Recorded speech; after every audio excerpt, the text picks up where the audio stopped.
이곳은 인간 내면의 가장 진솔한 목소리를 듣는 공간입니다. 오늘 이야기의 주인공은 69살의 박영자 가명 씨입니다. 평생을 의지해온 남편이 세상을 떠나자마자 그녀가 가장 아끼던 아들은 가짜 유언장을 들고 나타나 수억 원에 달하는 거액의 보험금을 가로채 갔습니다. 여러분은 아마 이 이야기를 듣고 힘없는 노인이 자식에게 당하고 마는 비극적인 사건이라고 생각하실지도 모르겠습니다. 하지만 천만의 말씀입니다. 아들은 꿈에도 몰랐을 겁니다. 그의 어머니는 사실 이 모든 일이 일어날 것을 아주 오래전부터 예감하고 있었다는 사실을 말이죠. 남편이 임종을 맞이하기 직전 부부는 아무도 모르게 작은 쪽지 하나를 남겼습니다. 단 10글자. 이 짧은 글귀가 사건 전체를 뒤집는 결정적인 전환점이 되었고 아들이 정교하게 쌓아올린 거짓의 성을 무너뜨렸습니다. 출처가 불분명한 유언장 뒤에 숨겨진 치밀한 계산, 그리고 가장 믿었던 핏줄의 배신 앞에서 이 어머니는 과연 어떻게 자신의 인생 주도권을 되찾았을까요? 이미 세상을 떠난 남편은 어떻게 삶과 죽음의 경계를 넘어 미리 준비해둔 한 수의 바둑판으로 아내를 도와 통쾌한 대역 전극을 이끌어냈을까요? 지금부터 들려드릴 이야기는 가족애와 인간성에 대한 여러분의 상상을 완전히 뒤집어 놓을 것입니다. 제 이름은 박영자, 올해 69입니다. 남편 김철수의 장례식 날, 저는 검은 상복을 입고 유족석에 조용히 앉아 있었습니다. 아들 민석이와 며느리 지혜가 제 양옆에서 저를 부축하고 있었죠. 남들이 보기에는 제가 슬픔을 이기지 못해 쓰러질까봐 걱정하는 효자, 효부처럼 보였겠지만 제 속내는 달랐습니다. 저는 그저 그들의 위태롭기 짝이 없는 그 효심이라는 연극을 지탱해주고 있었을 뿐입니다. 장례 지도사가 침통한 목소리로 남편의 양력을 읊어내려갔습니다. 제 눈물은 진심이었습니다. 50년을 함께하며 산전수전 다 겪은 부부의 정, 그 뼈아픈 상실감은 가짜가 아니었으니까요. 하지만 흐릿한 눈물 너머로 제 머릿속을 떠나지 않는 건 남편이 눈을 감기 전 보여주었던 그 유난히 맑았던 눈빛이었습니다. 그때 남편은 제 손을 꽉 잡고 있었는데 그 눈빛은 마치 천마디 말을 건네는 듯 했습니다. 그것은 아쉬움과 걱정, 그리고 오직 우리 부부만이 알 수 있는 묵직한 당부가 뒤섞인 눈빛이었죠. 저는 그때 고개를 끄덕였습니다. 우리 사이에는 소리 없는 약속이 오갔습니다. 남편이 눈을 감지 못한 이유는 자신의 죽음 때문이 아니라 홀로 남겨질 제가 겪을 수모를 걱정했기 때문이라는 걸 저는 알고 있었습니다. 장례식장에서 아들 민석이는 창자가 끊어질 듯 통곡했지만 문득문득 그의 눈가와 인매에서 안도감 같은 것이 스쳐 지나가는 걸 저는 놓치지 않았습니다. 남편의 걱정이 기우가 아니었음을 직감했습니다. 발인이 끝나고 친척들이 하나둘 돌아갔습니다. 집안에 배어있던 곡소리의 여운이 채 가시기도 전에 민석이는 기다렸다는 듯 저와 딸 수진이를 거실로 불렀습니다. 녀석은 서류 가방에서 아주 조심스럽게 서류 봉투 하나를 꺼냈습니다. 어머니, 민석이의 목소리에는 여전히 울음기가 섞여 있었지만 그 안에는 거역할 수 없는 단호함이 서려 있었습니다. 아버지가 가셨으니 자식된 도리로 아버지의 유지를 받들어 후속 처리를 빨리 끝내는 게 맞다고 생각해요. 이건 제가 최 법무사님을 통해 공증받은 아버지의 유언장입니다. 올 것이 왔구나. 저는 속으로 차갑게 웃었지만 겉으로는 여전히 슬픔에 잠겨 무감각한 표정을 유지했습니다. 유언장을 건네받았습니다. 종이 위에는 마치 컴퓨터로 뽑아낸 듯 반듯한 글씨가 적혀 있었습니다. 한 글자 한 글자 읽어 내려갔습니다. 앞부분에 적힌 부동산 관련 내용은 꽤 합리적이었습니다. 집은 저에게 남겨 노후를 편안히 보내게 하라는 내용이었죠.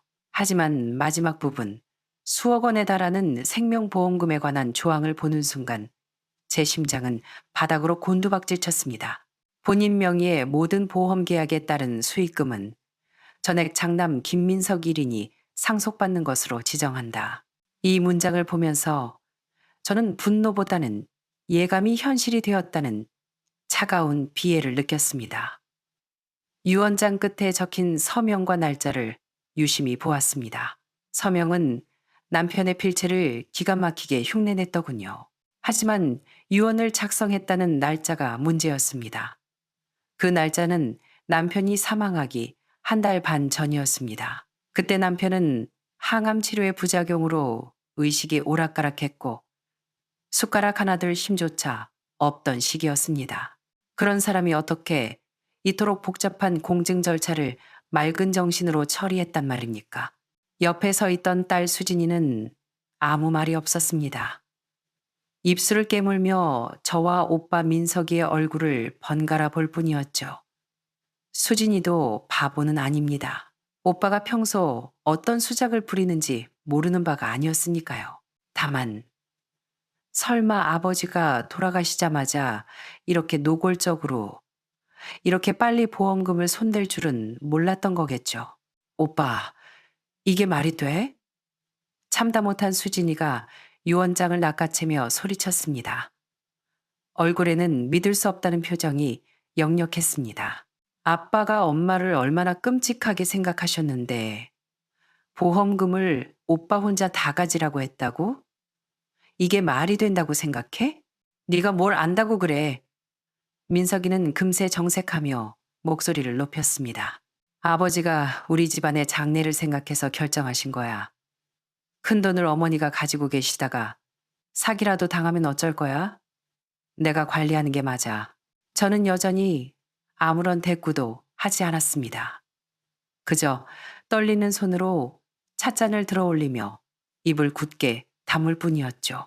어머니, 아버지의 깊은 뜻이 있으실 거예요. 민석이의 말투가 방금 전보다 훨씬 부드러워졌습니다. 돈은 제가 잘 관리할게요. 어머니 고생 안 시켜드려요. 걱정 마세요. 맞아요, 어머니. 며느리 지혜도 거들고 나섰습니다. 목소리가 소름 끼칠 정도로 상냥했습니다. 돈 걱정은 안 하셔도 돼요. 저희가 다 모실게요. 생활비, 공과금, 병원비, 부족함 없이 다 챙겨드릴게요. 말은 그렇게 하면서도 지혜는 제 눈을 똑바로 쳐다보지 못했습니다. 시선은 방금 네일아트를 받은 자신의 화려한 손톱 끝에 머물러 있었죠. 부창부수라더니 둘이서 북치고 장구치는 꼴을 보고 있자니 가슴속에서 찬바람이 불었습니다. 탁자 위에 찻잔 속 물결이 미세하게 흔들리며 제 늙고 지친 얼굴을 비추고 있었습니다. 어머니? 제가 아무 말이 없자 민석이가 다시 저를 불렀습니다. 저는 천천히 고개를 끄덕이며 눈시울을 붉혔습니다. 정말 네 아버지가 그렇게 당부하더냐? 네, 그렇다니까요. 녀석은 1초의 망설임도 없이 대답했습니다. 좋아. 이게 너의 마지막 대답이구나. 저는 그 말을 가슴 깊이 새겼습니다. 아버지가 그렇게 결정하셨다니. 알겠다. 저는 찻잔을 내려놓으며 목소리를 떨었습니다. 뺨을 타고 눈물이 흘러내렸습니다. 손등으로 눈물을 훔치며 마치 감정을 주체하지 못하는 노인처럼 비틀거리며 자리에서 일어났습니다. 나는 좀 쉬어야겠다. 너무 피곤하구나. 어머니, 너무 상심하지 마세요. 민석이가 제 어깨를 감싸려 했지만 저는 힘없이 그 손을 밀어냈습니다. 악에는 없다는 듯, 그저 너무 지쳐서라는 듯 자연스럽게 말이죠. 그래, 우린 이만 가볼게요. 며느리는 기다렸다는 듯이 일어섰습니다. 겉으로는 저를 배려하는 척했지만 빨리 이 자리를 뜨고 싶어하는 기색이 역력했습니다. 그들이 떠나고 난 뒤 집안은 무서울 정도로 고요했습니다. 벽에 걸린 시계 초침 소리만이 째깍째깍 울려 퍼졌습니다. 잠은 오지 않았습니다. 머리가 차갑게 식으며 슬픔이 아니라 서슬퍼런 경계심이 온몸을 휘감았습니다. 여보, 당신 말이 맞았어. 그 가짜 유언장을 손에 쥐자마자 민석이는 마치 만능통행증이라도 얻은 듯 행동했습니다. 남편의 사망 신고부터 제 인감 증명서 발급까지 일사천리로 처리했습니다. 저는 그 모든 과정에서 꼭두각시처럼 순종했습니다. 아들이 서명하라는 곳에 서명하고 도장을 찍으라는 곳에 도장을 찍었습니다. 제가 넋이 나간 사람처럼 굴자 아들은 확신했을 겁니다. 어머니는 아버지의 죽음으로 완전히 무너졌고 이제 어떤 의심이나 반항도 할 수 없는 상태라고 말이죠. 채 한 달도 지나지 않아 보험회사에서 나온 10억 원 약 1억만 단위 화폐를 한국 실정에 맞게 조정해 달라는 거액의 보험금이 민석이의 통장으로 꽂혔습니다. 돈을 받은 날, 녀석은 웬일로 제가 좋아하는 호두과자와 고급 과일 바구니를 사들고 찾아왔습니다. 그리고는 얇은 체크카드 한 장을 제게 건네며 되게 양양하게 말했습니다. 어머니, 여기에 200만 원 넣어뒀어요. 이번 달 생활비예요. 앞으로 매달 꼬박꼬박 넣어드릴게요. 그 얇은 플라스틱 카드를 보며 속으로 비웃었습니다. 내 돈으로 나를 효도하겠다니 계산 한번 빠르구나. 저의 순종적인 태도에 아들 내외는 완전히 마음을 놓았습니다. 여우는 자기가 이겼다고 생각하는 순간 꼬리를 드러내는 법이죠. 처음 한 달 정도는 안부 전화를 자주 하더니 곧 하루 한 통이던 전화가 사나흘에 한 번으로 줄었습니다. 석 달째 되던 달에는 생활비가 보름이나 늦게 들어왔습니다. 핑계는 사업 자금 회전이 안 된다는 것이었죠. 며느리 지혜는 코빼기도 비치지 않았습니다. 하지만 그녀의 SNS는 그 어느 때보다 화려했습니다. 오늘은 새로 산 명품 가방, 내일은 일본 엔카이도로 스키 여행을 다녀온 사진들이 줄을 이었습니다. 딸 수진이가 보다 못해 울분을 터뜨리며 제게 달려왔습니다. 엄마, 오빠랑 새언니 진짜 너무한 거 아니야? 엄마 돈 가져가서 자기들만 호의호식하고. 저는 흥분한 딸을 진정시키며 차 한 잔을 따라 주었습니다. 수진아, 화내지 마라. 지금 저들이 가져간 건 언젠가 배로 토해내게 될 거다. 넌 그저 조용히 지켜만 보렴. 진짜 쇼는 아직 시작도 안 했으니까. 저라고 왜 마음이 안 아프겠습니까? 제 살을 도려내는 것 같은 고통이었습니다. 하지만 저는 남편의 당부를 잊지 않았습니다. 침착해야 한다. 저는 조용히 증거를 모으기 시작했습니다. 낡은 달력 뒷면에 민석이가 전화를 걸어온 날짜와 횟수를 기록했습니다. 수진이에게 부탁해 며느리의 SNS에 올라온 사치스러운 사진들을 하나하나 캡처해서 저장해 두었습니다. 생활비를 연체하며 둘러댔던 핑계들도 토시 하나 빠뜨리지 않고 노트에 적어 내려갔습니다. 낙타의 등뼈를 부러뜨린 마지막 지푸라기는 어느 비 내리는 저녁에 찾아왔습니다. 비에 조금 젖었다고 으슬으슬 하더니 몸살 감기가 심하게 걸려 열이 펄펄 끓고 머리가 깨질 듯 아팠습니다. 저는 민석이에게 전화를 걸어 퇴근길에 병원에 좀 데려다 달라고 부탁하려 했습니다. 전화가 연결되었지만 수화기 너머로는 시끄러운 노래방 소리가 들려왔습니다. 여보세요? 엄마, 왜요? 짜증 섞인 목소리였습니다. 저기, 내가 몸이 좀 안 좋아서. 아, 아프면 병원을 가세요. 이런 사소한 일로 전화 좀 하지 마시고요. 녀석은 제 말을 뚝 끊어버렸습니다. 지금 중요한 사장님들이랑 비즈니스 미팅 중이라고요. 택시 타고 가세요. 끊어요. 뚜.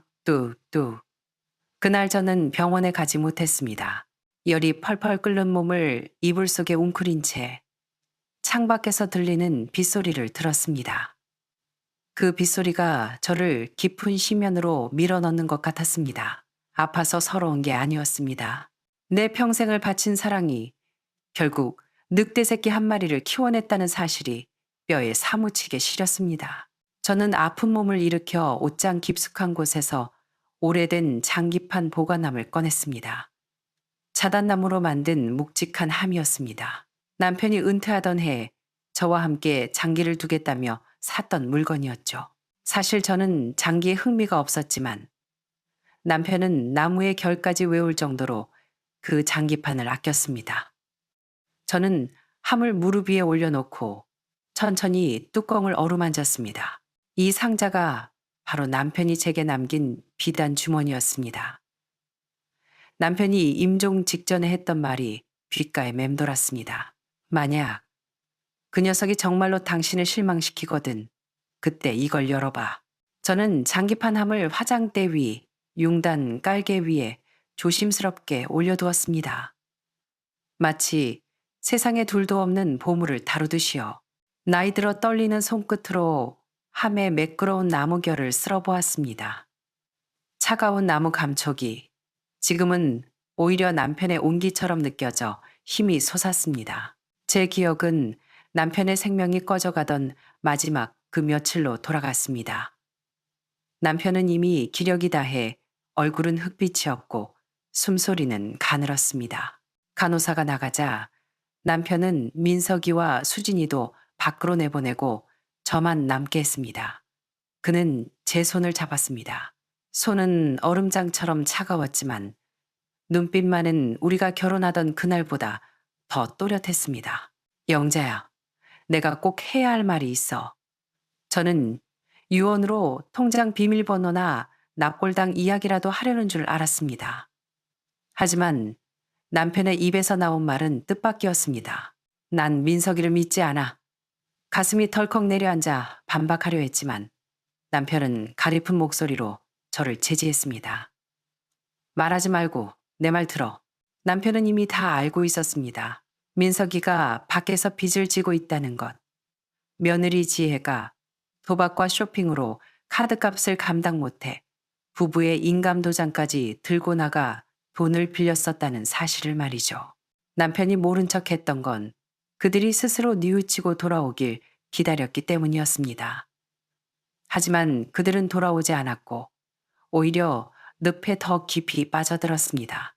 사람 마음은 시험하는 게 아니라지만 겪어보지 않으면 모르는 거야. 남편은 천장을 의시하며 말했습니다. 그 목소리엔 슬픔이 아니라 깊은 실망이 배어 있었습니다. 그는 이미 유언장을 써두기로 결심했었다고 했습니다. 법무사도 믿을 수 없고 매수당할까봐 불안하다며 스스로 유언장을 쓰겠다고 했습니다. 자필 증서에 의한 유언.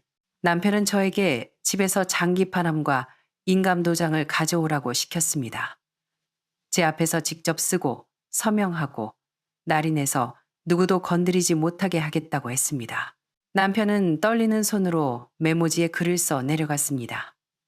처음엔 반듯하던 글씨가 뒤로 갈수록 비뚤어졌지만 내용은 명확했습니다. 보험금 전액은 아내 박영자가 상속한다. 이유는 배우자의 노후 생활 및 의료비 보장이며 아내에게는 다른 수입원이 없기 때문이다. 그리고 덧붙였습니다. 장남 김민석은 경제적으로 불안정하고 판단력이 부족하며 며느리 이지혜와의 재정관리 문제로 가정 불화를 일으킨 전력이 있으므로 보험금 수익자에서 제외한다. 쓰는 과정을 지켜보는 제 마음은 조마조마했습니다. 남편은 다 쓴 종이에 서명하고 도장을 찍은 뒤 봉투에 넣고 테이프로 밀봉했습니다. 모든 힘을 다 쓴 듯 베개에 기댄 남편이 말했습니다. 영자야, 명심해. 만약 민석이가 정신 차리고 너한테 효도하면 이 종이는 영원히 이 안에서 썩어 문드러지게 둬. 하지만 놈이 정말로 내 기대를 저버린다면 남편의 눈에 고통스러운 빛이 스쳤습니다. 그때 이걸 열어봐. 다음 수를 어떻게 둬야 할지 알려줄 거야. 그 아이가 저를 속일까요? 제가 물었습니다. 남편은 망설임 없이 대답했습니다. 돈만큼 확실한 시금석은 없어. 회상은 끝났고 제 시선은 다시 눈앞의 장기판함으로 돌아왔습니다. 심호흡을 한번 크게 하고 장기판을 뒤집었습니다. 숨겨진 이중 바닥을 손톱으로 조심스럽게 뜯어내자 세월의 색이 바랜 종이 한 장이 나왔습니다. 종이를 펼치자 남편의 힘있는 필체가 시간을 뚫고 제게 말을 걸어왔습니다. 딱 10글자였습니다. 최 변호사를 찾아가라. 사문서 위조로 고소해. 그 글귀를 보는 순간 코끝이 찡해지며 눈물이 왈칵 쏟아졌습니다. 이번 눈물은 억울함이 아니었습니다. 여보, 당신은 다 계산하고 있었군요. 이 바둑, 아니 이 장기판을 나 혼자 두게 하지 않았어요. 다음 날 아침, 저는 아무에게도 알리지 않고 홀로 시내에 있는 최 변호사의 사무실로 향했습니다. 최 변호사는 저를 보고도 놀라지 않았습니다. 따뜻한 차를 내어주며 말했습니다. 사모님, 오셨군요. 형님이 가시기 전에 말씀하셨습니다. 언젠가 사모님이 저를 찾아오실 거라고요. 저는 그간 있었던 일을 낱낱이 털어놓았습니다. 최 변호사는 묵묵히 듣더니 금고에서 밀봉된 누런 서류 봉투 하나를 꺼냈습니다. 제 앞에서 봉투를 뜯자 남편이 병실에서 썼던 그 자필 유언장이 나왔습니다. 사모님, 걱정 마세요. 최 변호사가 유언장에 적힌 날짜를 가리켰습니다. 형님이 정말 치밀하셨습니다. 이 유언장의 날짜는 돌아가시기 딱 2주 전입니다. 아드님이 들고 있는 그 공증 유언장보다 한 달이나 뒤에 작성된 거죠. 한국 민법상 내용이 상충하는 유언장이 여러 개일 경우 가장 나중에 작성된 것이 법적 효력을 갖습니다. 우리가 이 유언장의 진실성만 입증하면 앞선 유언장을 무효로 만들 수 있습니다. 그는 단호한 눈빛으로 덧붙였습니다. 게다가 아드님의 유언장은 위조된 정황이 뚜렷합니다. 우리는 단순히 돈을 되찾는 게 아닙니다. 형님과 사모님의 짓밟힌 존엄을 되찾는 겁니다.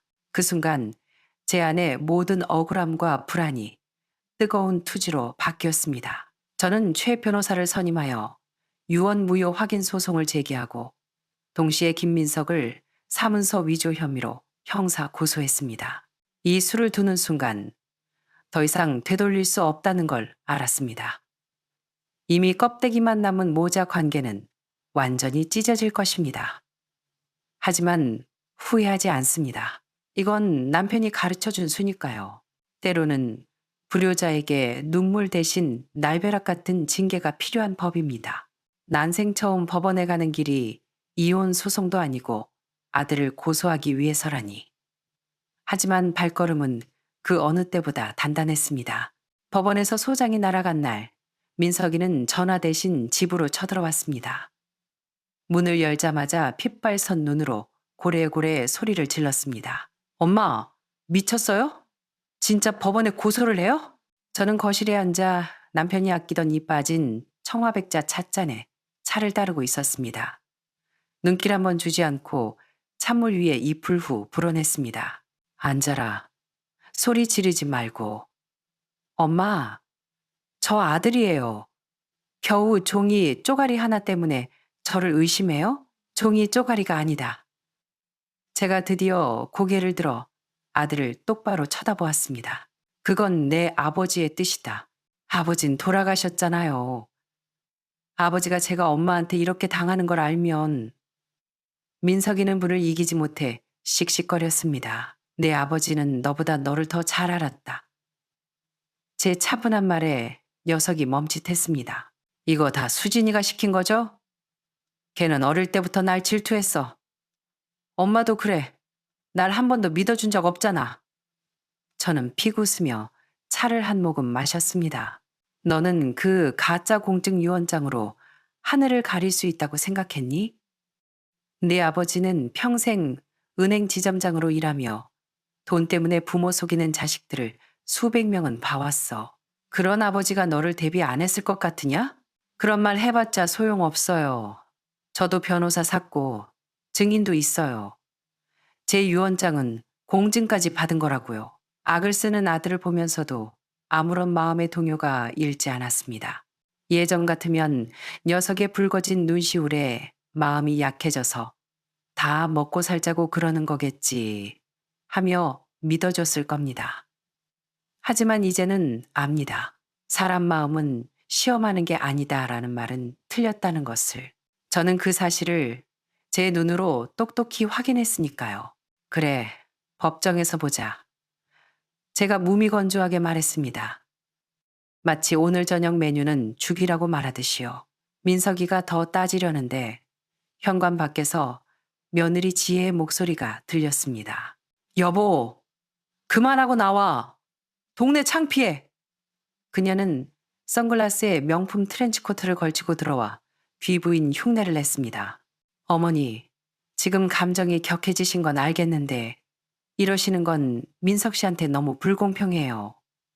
가식적인 미소를 지으며 다가왔습니다. 저희 나쁜 의도 없어요. 원하시는 게 있으면 말로 하세요. 합의해 드릴게요. 내가 원하는 게 아니다. 너희가 탐내지 말아야 할 것을 탐낸 게 문제지. 제 말에 지혜의 표정이 싹 굳었습니다. 어머니 위해서 그러는 거잖아요. 노인네가 그 큰 돈이 왜 필요해요? 쓰실 데도 없으면서 차라리 우리가.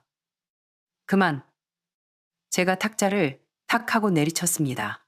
소리는 크지 않았지만 그들을 입 다물게 하기엔 충분했습니다. 자리에서 일어나 아들과 며느리를 내려다보았습니다. 내 평생 너희를 가족으로 여겼는데 너희는 뭐냐? 영정사진 앞에서 공증 사무실에서 연기를 해? 부끄럽지도 않으냐? 내가 다 낯이 뜨겁다. 두 사람은 할 말을 잃고 서 있었습니다. 저는 천천히 말했습니다. 법정에서 보자. 내 집에서 소란 피우지 말고 나가라. 네 아버지가 내게 남긴 건 돈이 아니라 인간으로서의 최소한의 선이다. 첫 번째 재판날. 저는 남편이 좋아하던 회색 정장을 입고 남편의 낡은 손목시계를 찾습니다. 원고석에 앉은 저와 피고석에 앉은 민석이. 상대 측 변호사는 처음부터 공격적으로 나왔습니다. 제가 제출한 자필 유언장은 제3자의 증인도 없고 출처가 불분명하며 남편이 정신이 혼미한 상태에서 썼거나 딸의 강요로 작성되었을 가능성이 있다고 주장했습니다. 심지어 제가 남편을 잃은 충격으로 인지 능력이 떨어져 허위 유언장을 만들었다고 몰아세웠습니다. 저는 묵묵히 앉아 있었습니다. 제 옆에 최 변호사가 침착하게 증거를 제시했습니다. 이 유언장은 고 김철수 씨가 직접 자필로 작성하고 서명, 날인한 것입니다. 민법 제1066조에 따른 자필증서 유언의 요건을 완벽히 갖추고 있으며 작성일자는 피고 측의 공증 유언보다 늦습니다. 판사가 서류를 검토하며 심각한 표정을 지었습니다. 민석이는 고개를 숙인 채 저를 쳐다보지 못했습니다. 하지만 저는 알았습니다. 이제 시작이라는 걸. 재판이 진행될수록 놈들은 더 악랄해졌습니다. 제 자필 유언장이 등장하자 위기감을 느낀 그들은 온갖 증인을 매수해서 데려왔습니다. 병원에서 남편을 봤다는 옛 이웃, 연락도 끊겼던 먼 친척을 데려와서는 고인이 생전에 아들에게 전 재산을 주겠다고 말했다 라고 위증하게 했습니다. 상대 변호사는 저를 돈에 눈이 멀어 아들을 고소한 통제광적인 어머니로 프레임 씌웠습니다. 원고 박영자 씨는 남편 사망 후 극심한 정서 불안을 보이고 있습니다. 딸 김수진 씨는 오빠와 사이가 좋지 않아 어머니를 부추겼을 가능성이 큽니다. 저는 무표정하게 듣고 있었습니다. 판사는 차갑게 기록만 할 뿐이었습니다. 저는 아들을 차마 볼 수 없었습니다. 그 낯선 얼굴을 마주하면 제 가슴이 무너져 내릴까 봐서요. 휴정 시간에 최 변호사가 저를 불렀습니다. 사모님, 상황이 좋지 않습니다. 우리 증거는 진짜지만 저쪽은 위증해 줄 사람이 너무 많아요. 게다가 사모님이 가짜 유언장을 보고도 즉시 반박하지 않았던 공백 기간을 문제 삼고 있습니다.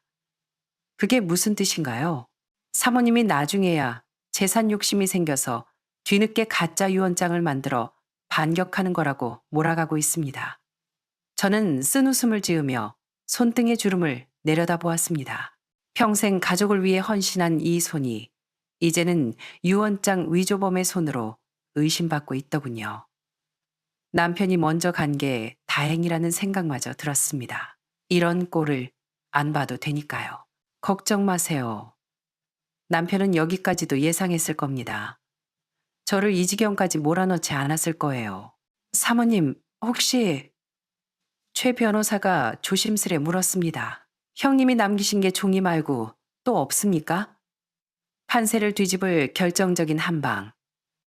예를 들면 녹음이나 영상 같은 거요. 부인할 수 없는 명백한 증거가 필요합니다. 녹음이라. 문득 병실 침대 머리맡에 놓여 있던 녹음기가 떠올랐습니다. 그때는 그저 유언이나 남기려나 보다 했는데 남편이 만약 이 상황을 예측했다면 단순히 사랑해 같은 말만 남기진 않았을 겁니다. 변호사님, 남편이 임종 전에 장기판 함에 한 수를 더 둬놨다고 했어요. 쪽지 말고 뭔가 더 있을지도 몰라요. 최 변호사의 눈이 번쩍 뜨였습니다. 형님 성격에 한 수라고 했다면 분명 뭔가 있습니다. 저는 집으로 달려가 장기판함을 다시 열었습니다. 32개의 장기알을 식탁 위에 쏟아부었습니다. 붉은색 한간나라와 초록색 초촌나라의 말들. 수십 년을 봐온 것들이지만 이번엔 하나하나 뒤집어 보았습니다. 아무런 이상이 없었습니다. 그러다 붉은색 한간의 왕, 즉 군군을 집어들었는데 미세하게 무게가 달랐습니다. 아주 조금 더 무거웠습니다. 자세히 보니 바닥에 나무 무늬가 덧대어진 흔적이 있었습니다. 핀셋을 가져와 바닥 틈을 조심스럽게 들어올리자 탁 소리와 함께 얇은 나무판이 떨어져 나갔습니다. 그 안에는 손톱만한 검은색 마이크로 SD 카드가 숨겨져 있었습니다. 저는 숨이 쐐는 것 같았습니다. 마치 폭탄을 다루듯 카드를 꺼내 낡은 노트북에 꽂았습니다. 폴더 안에는 단 하나의 파일이 있었습니다. 날짜는 2024년 10월 12일. 남편이 세상을 떠나기 정확히 2주 전이었습니다. 재생 버튼을 누르자 검은 화면 위로 익숙한 목소리가 흘러나왔습니다. 나는 김철수다. 오늘은 2024년 10월 10일이다. 저는 입을 틀어막고 오열했습니다. 그건 유언이 아니라 증언이었습니다. 녹음 속 남편의 목소리는 힘이 있었고 또렷했습니다. 병자가 아니라 냉철하게 판을 읽는 승부사의 목소리였습니다. 본인은 이 녹음을 통해 명확히 밝힌다. 내 명의의 생명보험금 10억 원 전액은 내 아내 박영자가 상속하도록 지정한다. 이는 아내의 남은 생계와 의료비를 위한 것이다. 만약 그 누구라도 다른 유언장을 제시하거나 내 뜻을 왜곡하려 한다면 그것은 모두 거짓이며 무효다. 잠시 침묵이 흐르더니 목소리가 부드럽게 바뀌었습니다. 민서가, 네가 만약 이 녹음을 듣고 있다면 그건 네가 정말로 아비를 실망시켰다는 뜻이겠구나. 나는 이 녹음이 세상에 나오지 않길 바랐다. 하지만 사람 마음은 장담할 수 없는 거니까. 영자야, 당신 고생 많았어. 미안해. 저는 꺽꺽거리며 울었습니다. 이 목소리는 단순한 증거가 아니었습니다. 무덤에서 보내온 편지이자 저에게 보내는 응원가였습니다. 저는 눈물을 닦고 파일을 최 변호사에게 전송한 뒤 세 군데에 백업해 두었습니다. 그리고 다시 군군 장기하를 조립해 장기판 정중앙에 올려두었습니다. 남편은 평생 저를 왕비처럼 아꼈는데 죽어서도 왕킹 속에 저를 지킬 칼을 숨겨두었군요. 이건 비밀이 아니라 남편이 저를 위해 준비한 필승의 한 수였습니다. 이제 제가 그 수를 둘 차례입니다. 두 번째 재판날, 저는 45분 일찍 도착했습니다. 화장기 없는 얼굴에 단정한 검은색 코트를 입고 머리는 깔끔하게 빗어 넘겼습니다. 제 인생에서 그렇게 꼿꼿하게 허리를 펴고 차가운 눈빛으로 앉아본 적은 처음이었습니다. 최 변호사는 제 옆에서 노트북을 무릎에 놓고 조용히 기다렸습니다. 반대편의 민석이와 지혜는 명품으로 휘감고 앉아 있었지만 겉만 번지르르 할 뿐 속은 비어 보였습니다. 녀석들은 제가 무엇을 가져왔는지 꿈에도 모를 테니까요.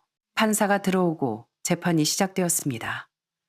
상대 변호사는 여전히 속사포처럼 떠들어댔습니다. 원고 측의 자필 유언장은 신빙성이 없으며 저는 그가 빈 껍데기 논리로 쌓은 모래성을 파는 걸 지켜보았습니다. 우리 차례가 되자 최 변호사는 변론 대신 가방에서 투명한 플라스틱 상자 하나를 꺼냈습니다. 그 안에는 붉은색 굵은 장기알이 들어있었습니다. 최 변호사가 그것을 탁자 위에 올려놓으며 말했습니다. 재판장님, 저희는 이 장기알 내부에서 메모리 카드를 발견했습니다.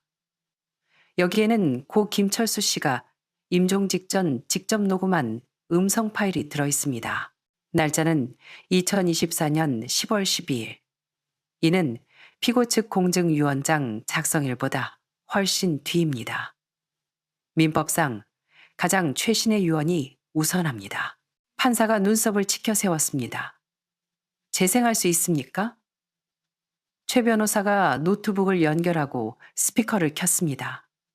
법정 안에 긴장감이 감돌았습니다. 화면에 날짜 정보가 뜨고 남편의 목소리가 울려 퍼졌습니다. 나는 김철수다. 오늘은 2024년 10월 12일. 법정은 찬물을 끼얹은 듯 고요해졌습니다. 민석이를 쳐다보았습니다. 녀석의 눈빛이 자신감에서 당혹감으로 다시 공포로 바뀌는 과정을 실시간으로 목격했습니다. 내 명의의 보험금은 전액 아내 박영자가 상속한다. 그 누구라도 위조, 도용할 경우 본인은 절대 인정하지 않는다. 최 변호사가 재생을 멈췄습니다. 이 파일은 원본 데이터이며 조작 흔적이 없습니다. 필요하다면 전문 감정을 의뢰해도 좋습니다.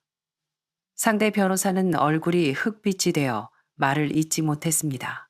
가관인 건 민석이의 반응이었습니다. 의자 등받이에 기대지도 못한 채 눈동자만 굴리며 쥐구멍을 찾는 듯 했습니다. 지혜는 입술을 깨물며 두 손을 꽉 쥐고 부들부들 떨고 있었습니다. 저는 다시 장기알로 시선을 돌렸습니다. 남편과 수천 번의 대국을 함께했던 그 장군이 오늘 가장 멋진 외통수를 두었습니다. 최 변호사가 석기를 박았습니다. 또한 보험 가입 당시의 서류를 확인한 결과 수익자 변경 내역이 없었으며 피고 측이 주장하는 전액 아들에게 양도라는 내용은 고인의 평소 의사와도 배치됩니다. 판사는 차갑게 고개를 끄덕였습니다.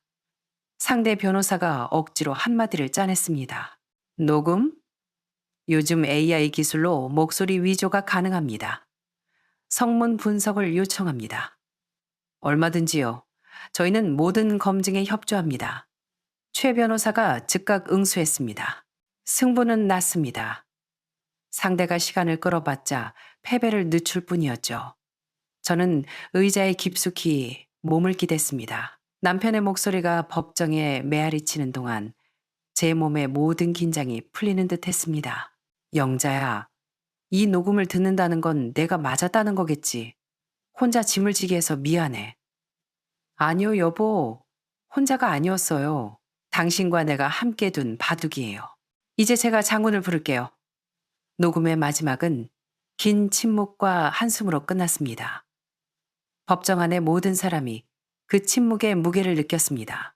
민석이는 의자에 널브러져 식은땀을 흘리고 있었고 지혜는 공포에 질려 입을 틀어막았습니다. 천국에서 온 그 목소리는 그들이 짠 거짓말을 산산조각 냈습니다. 판결 선고일. 날씨는 거짓말처럼 맑았습니다. 저는 법정 뒷자리에 앉아 두 손을 모았습니다. 초등학교 때 선생님께 검사받던 자세처럼 바르게 앉아서요. 저는 승리를 구걸하러 온 게 아니라 우리 부부가 둔 이 판의 끝을 확인하러 온 것이었습니다. 판사가 판결문을 읽어 내려갔습니다. 본 법원은 원고가 제출한 자필 유언장이 피고 측 공증 유언장보다 나중에 작성되었으며 녹음 파일 등을 통해 유언자의 명확한 의사가 입증되었다고 판단한다. 따라서 피고의 공증 유언은 무효이며 자필 유언에 따라 보험금 10억 원 전액은 배우자 박영자에게 상속된다. 탕탕탕. 의사봉 소리가 울리는 순간 저는 담담했습니다. 마치 한 달 동안 뜨개질한 스웨터에 마지막 실오라기를 깔끔하게 정리한 기분이었습니다. 반대편의 민석이는 뼈가 빠진 사람처럼 흐물거렸고 지혜는 뭔가 항변하려다 변호사의 제지로 주저앉았습니다. 법정을 나오는데 최 변호사가 조용히 말했습니다. 형사소송도 진행될 겁니다. 사문서 위조는 별도로 재판받겠지만 유죄는 확실합니다. 형량은 얼마나 나올까요? 초범이고 부모 자식 간이라 집행유예가 나올 가능성이 큽니다. 저는 잠시 생각하다 고개를 끄덕였습니다. 그거면 됐습니다. 감옥에 보내고 싶은 게 아닙니다. 평생 기억하게 하고 싶을 뿐이에요. 돈 때문에 제 어미를 법정에 세우고 무덤 속에 있는 아비에게 뺨을 맞았다는 사실을요. 그게 어떤 형벌보다 무거울 겁니다. 법원 로비에서 마주친 민석이와 지혜는 저를 똑바로 보지 못했습니다. 그들의 눈에는 이제 탐욕 대신 두려움과 어쩌면 저를 향한 원망이 섞여 있을지도 모릅니다. 하지만 우리는 서로 한마디도 하지 않았습니다. 영원히 만나지 않을 평행선처럼 각자의 길로 걸어갔습니다. 석 달 뒤 제 통장에 숫자가 찍혔습니다. 0이 아주 많이 붙은 그 숫자는 차가웠지만 현실적이었습니다. 기쁘지도 들뜨지도 않았습니다. 폭풍우가 지나간 뒤 마른 땅을 밟은 듯한 안도감뿐이었습니다. 저는 남편의 뜻대로 3억 원을 딸 수진이에게 이체했습니다. 수진이는 펄쩍 뛰며 거절했습니다. 엄마, 이건 아빠가 엄마 노후에 쓰라고 남긴 거잖아. 내가 어떻게 받아? 아니다, 수진아. 이것도 네 아빠 뜻이야. 그동안 오빠가 속 썩일 때 너는 일하고 애 키우면서도 내 걱정뿐이었잖니. 네 아빠가 주는 상이라고 생각해라. 대출금 갚고 좀 편하게 살아. 수진이는 저를 껴안고 한참을 울었습니다. 나머지 돈은 은행에 넣어두고 제 노후 자금과 의료비로 묶어두었습니다. 제 삶은 다시 평온을 찾았습니다. 민석이의 삶은 곤두박질 쳤습니다. 유언장 위조 사실이 소문나면서 회사에서 쫓겨났고 빚 독촉이 시작되었습니다. 호화로운 생활을 즐기던 며느리 지혜는 민석이가 빈털터리가 되자 반년도 안 돼 이혼을 요구하고 아이를 데리고 친정으로 가버렸습니다. 형사재판에서 민석이는 집행유예를 선고받아 전과자가 되었습니다. 들리는 소문에 의하면 살던 아파트를 팔아 빚을 갚고 지금은 좁은 원룸에서 혼자 지낸다고 합니다. 가끔 녀석의 어릴 적 모습이 떠오를 때면 가슴 한구석이 아릿합니다. 하지만 저는 더 이상 궁금해하지 않으려 합니다. 그 녀석이 그 좁은 방에서 밤마다 아버지의 한숨 섞인 녹음 목소리를 떠올리며 후회하고 있을지 저는 알 수 없습니다.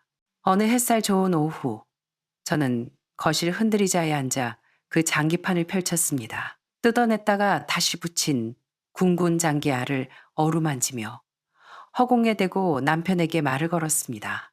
여보, 봤지? 당신이 시작한 바둑 내가 잘 끝냈어. 우리가 이겼어. 창밖에서 들어온 햇살이 장기판 위로 따스하게 내려앉았습니다. 남편은 떠나지 않았습니다. 그의 지혜와 사랑이 다른 방식으로 저를 지켜주고 있다는 걸 저는 압니다. 이것으로 제 인생의 마지막 승부를 마칩니다. 네, 여기까지가 박영자 어머님의 사연이었습니다. 참으로 만감이 교차하는 이야기입니다. 어떤 분들은 그래도 자식인데 굳이 법정까지 가서 전과자로 만들어야 했나? 이겨도 이긴 게 아니다 라고 생각하실 수도 있습니다.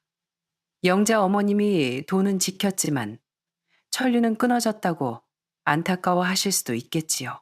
하지만 또 다른 분들은 이렇게 생각하실 겁니다.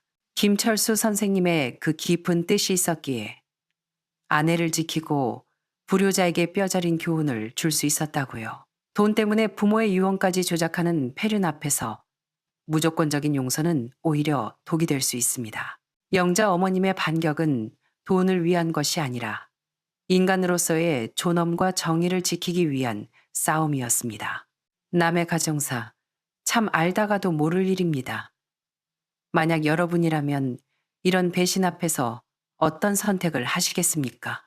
영자 어머님처럼 법의 심판대에 세워 정의를 구현하시겠습니까? 아니면 자식의 정을 생각해 조금 더 부드러운 방법으로 회유하시겠습니까? 정답은 없습니다. 각자의 마음속 저울이 다를 뿐이죠. 여러분의 생각은 어떠신가요? 댓글로 자유롭게 의견을 남겨주세요. 영자 어머님의 선택이 통쾌했는지 아니면 너무 가혹했는지 혹은 비슷한 경험이 있으시다면 함께 나누어 주셔도 좋습니다. 이런 실제 사연들을 통해 우리는 인생의 명암을 배우고 나 자신을 지키는 지혜를 얻을 수 있으니까요. 오늘 이야기가 마음에 드셨다면 구독과 좋아요 부탁드리고 주변 분들에게도 공유해 주세요. 여러분의 소중한 댓글 기다리겠습니다. 감사합니다.